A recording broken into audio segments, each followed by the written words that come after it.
العالمين والصلاة والسلام اقتربوا الحمد لله رب العالمين والصلاة والسلام على سيد الأنبياء والمرسلين وعلى آله وصحبه أجمعين ثم أما بعد فأعوذ بالله من الشيطان الرجيم قل كل يعمل على شاكلته فربكم أعلم بمن هو أهدى سبيلا اللهم اجعلنا من المهتدين رب اشرح لي صدري ويسر لي أمري واحلل عقدة من لساني يفقهوا قولي آمين يا رب العالمين. Guys, alhamdulillah, you've reached the end of the line, the end of this journey, which is the start of the real journey, as you will be told multiple times tomorrow and the day after. But I wanted to take this opportunity, first of all, to thank you guys for the amana that you entrusted me with to, and me and all of our staff, but primarily myself, that you came to this program and gave me 9 months of your life, and I pray that this was something of benefit to all of you. But as you leave here, and as you leave this program, I want you to be thinking about something that's been on my mind to say, but I've held off. I've tried not to say this too much because I wanted to have it carry some impact, inshallah. And specifically you guys, I want you to hear this. There are different roles that Muslims have to play in taking care of this garden that's our ummah. Right? It doesn't require one gardener, it requires many gardeners. And there are, Sheikh Abdul Nasir, one of his great qualities is that I utilize him to instill in you the values that there are some things that are just beyond your scope, and you shouldn't concern yourself with things that are beyond your scope, because that creates more problems than it does solutions. But at the same time, there has to be a very real conversation of what is within your scope. What are you supposed to do? What are you good for? We spend a lot of time telling you what you're not good for, but you also have to know what you're good for. Allah chose you.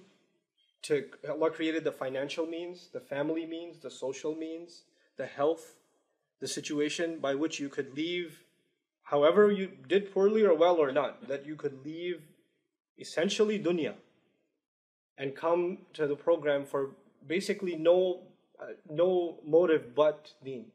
There's really no worldly motive that somebody could spend 9 months here. It's not fun to study sarf and do bayna yadayk and, It may be, let me make it fun for you.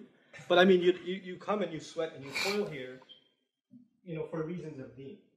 And that, first and foremost, you have to beg Allah as you're leaving here that these 9 months count as this one giant i'tikaf for you.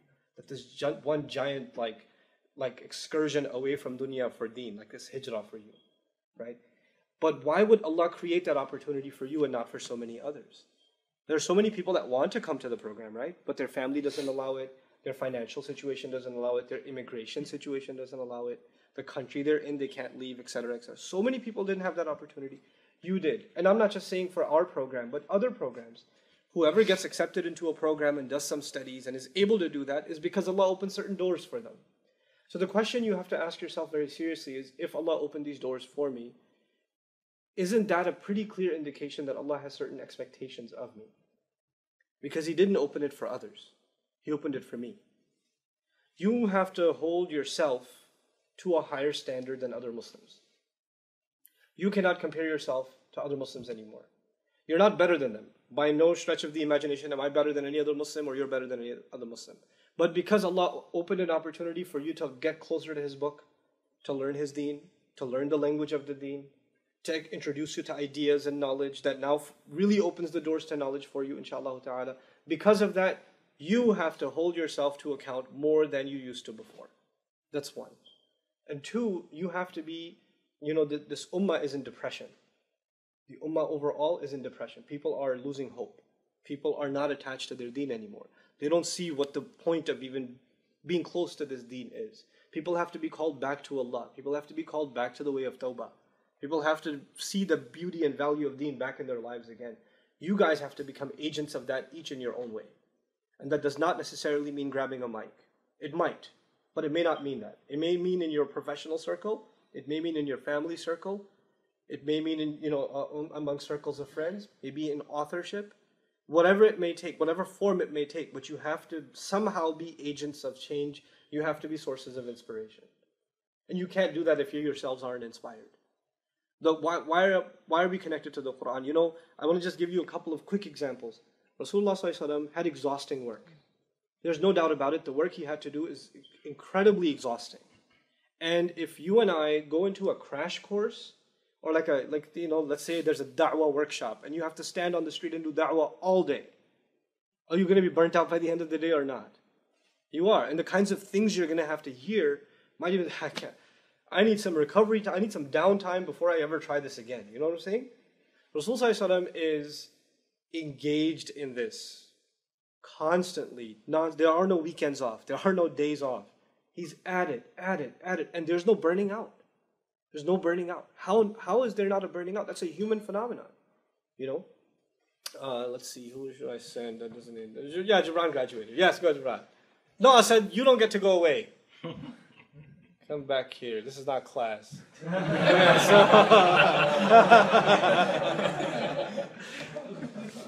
So Rasul is told that the Quran is being sent down to him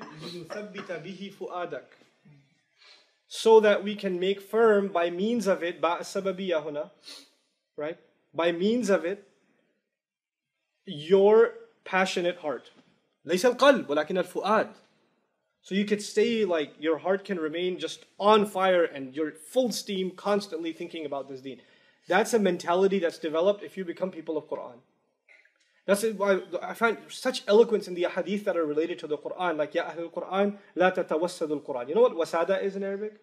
What's a wasada? Anybody know? Bayna yadayk word. A pillow. A pillow is wisada and wasada. Okay. La tatawassadu al-Quran. What do you think that means?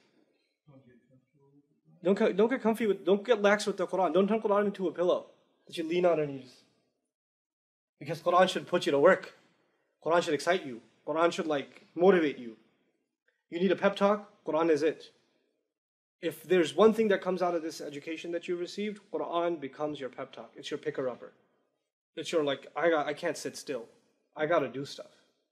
You have to be, there's going to be scholars, and there's going to be activists. Some of you will become scholars.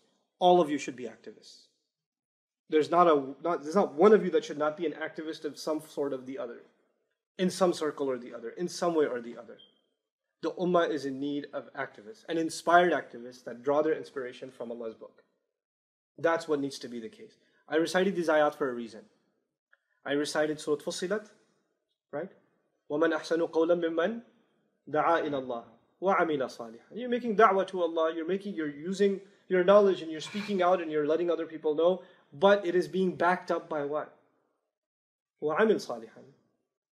And your character, your akhlaq, your khuluq, how you spend your time, how you prioritize. Other youth look at you and say, man, I got to do that. I got to respect my time more like that. وَعَمِلَ صَالِحًا. And then you're not above anybody else. وَقَالَ إِنَّنِي مِنَ الْمُسْلِمِينَ. I'm in the ranks. Which means two things. I'm confident to be Muslim. I'm Muslim. What are you going to do about it? I'm proud of my Islam. You guys have to renew pride in Islam. Youth don't have pride in Islam anymore. You guys have to when you speak about our deen, you're talking about something awesome, something superior, something that people hear about and say, wow, I want to be a part of that. That's innani minal muslimin. And at the same time, it is a statement of humility. It's a statement of pride and humility at the same time. It is incredible. Right? Pride that I'm Muslim and humility that I'm just a Muslim. I'm not above you. I'm like you. Just because I'm talking and you're listening doesn't make me better. We're all in the same boat. The problems I talk to you about aren't like your problems. They're also my problems. Innani minal muslimin. So that's one passage I described to you. Second passage, the part I want to highlight to you is بَلِ الْإِنسَانُ عَلَى نَفْسِهِ بَصِيرًا. Who's going to keep watch on you? Who's going to keep watch on you? Who's going to keep track on you if you get lazy, if you fall behind, if you're not making your salawat on time, if you're not pushing yourself to memorize Quran, if you're not, you said, you got to study tafsir, you don't set yourself any deadlines, you don't do it, who's going to push you? Who's going to watch over you? Don't expect anyone to. بَلِ الْإِنسَانُ عَلَى نَفْسِهِ بَصِيرًا وَلَوْ أَلْقَى مَعَ. Even if he throws all kinds of excuses. And ma'adhir, you should know the expression we learned was what? Al-ma'adhir, makadhib. Excuses are lies, right? Ma'adhir. Quran didn't say وَلَوْ أَلْقَى مَعَادِرْ. He said وَلَوْ أَلْقَى مَعَاذِيرًا. What are the additions to that word sarf-wise? There's a ya. There's two additions to that one word. Ma'adhira. There's two additions. Which is actually both additions to extend the word. extend the word phonetically. Why? Because people come up with long, drawn-out, elaborate, what? Excuses, man. You'll be so good at making excuses, and you will throw them one after the other. So people in front of you that's listening, somebody listening to your excuse will be like, yeah, it's got a good excuse. But Allah says you can throw excuses to others all you want. The one you can't escape from is yourself. When you look in the mirror, you'll know who you really are. I'll know who I really am. You and I have to start looking in the mirror with all honesty. Last thing I want to share with you guys. There is a side of myself, and there's a side of yourself that others see. We see it, you can present to people what you know, what you've done, what you've finished, what you've accomplished. There's a physical side to yourself people see. There's a social side to yourself people see. And you can choose to modify that as you wish. Some people only see me on YouTube. It's all they see me on. They don't know what I'm like at home. They don't know what I'm like when I'm by myself. They don't know what I'm like with my friends. They might even be shocked. You guys know more about me than regular people do, because we've almost lived together, right? I spent more time with you in at least the first 4.5, 5 months of the program than I did with my kids, right? So you guys know a lot more inside stuff, right? The weird quirks, the shortcomings, you know them. But you know what? When you start presenting an elaborate version of yourself to others over and over and over again, you start believing it. You create that facade so many times that when you look in the mirror, you don't even see who you really are anymore. You see what you are pretending to be so well. You have to wipe the smudge off the mirror, and you have to be able to look at yourself for who you really are and what your real shortcomings are, and have open eyes to them and stop making excuses and hiding behind them. This is what happens to activists. They become involved in their activism and they forget who they really are. Stay true to your activism. The only way you'll be able to do that is you stay true to yourself. And the only way you'll be able to do that is real Quran in Salah. Draw your inspiration from Salah. Really reflect on what Allah Azza wa Jalla is saying. Ayat sometimes I don't know how else to put it. Ayat will slap you across the face. They'll just slap you across the face. You for example, you're watching a movie and you miss Salat. You didn't go to the masjid. Nobody's going to come and tell you sinned or, how could you're a dream graduate, etc., etc. You're just going to finish the movie and pray at home. That's what you're going to do. But when you stand there and you say, وَلَا تُطِعْ مَنْ أَغْفَلْنَا قَلْبَهُ عَنْ ذِكْرِنَا وَاتَّبَعَ هَوَاهُ وَكَانَ أَمْرُهُ فُرُطًا. Don't follow anybody who makes you forget our remembrance. His heart is empty of our remembrance. He follows his desires. Now in that particular instance, did you follow your desire more than following what you should have? Yeah. وَكَانَ أَمْرُهُ فُرُطًا. And his matter is bad. Why is it bad? Because you missed Isha, you prayed it at midnight, 12:30, and then you went to sleep late, and guess what? Where's the Amrun Furut? صَبَاحًا فِي الْفَجْرِ حِينَمَا الشَّمْسُ أَيْقَظَتْكَ. The sun woke you up. Then you wake up and then you should recite وَكَانَ أَمْرُهُ فُرُطًا and say, Ya Rabbi, كَانَ أَمْرِي فُرُطًا. That's what it's supposed to do. That's what Quran is supposed to be. Sometimes it just slaps you in the face. Just hits you. That's what I want it to be for you. Then you guys will be activists. I tell you, the Ummah needs you. The Ummah needs you. But Allah does not. Allah does not. إِن تَتَوَلَّوْا يَسْتَبْدِلْ قَوْمًا غَيْرَكُمْ ثُمَّ لَا يَكُونُوا أَمْثَالَكُمْ. You people turn away, you don't live up to your expectations. Allah has no qualms, no problems doing what in the ayah? يَسْتَبْدِلْ قَوْمًا غَيْرَكُمْ. Replace you with another. And istibdal, replacement, badal, is two alternatives. He didn't say dunakum, badalan minkum. He said what phrase? غيركم comes from تغير. What's تغير? They won't be like you. They'll be different from you. I'll see change in them. I didn't see in you. غيركم. ثم لا يكونوا أمثالكم. They won't be the likes of you. Subhanallah. We're replaceable. To Allah, we're replaceable. The Ummah has a need for us. We don't fulfill that need, Allah will replace us. Put somebody else there that will fulfill the Ummah's needs. Be concerned for the needs of the Ummah. Think deeply about where you might be able to serve the needs of the Ummah. Don't underestimate what you're capable of doing. Aim high. Whatever careers you're going back to, whatever work field you're going back to, does not mean you're not activists. You are activists. You are. Don't forget that. You're not students of knowledge as far as I'm concerned. You are people of service. That's what you have to be. And whatever it takes for you to get there, you do it. Whatever it takes.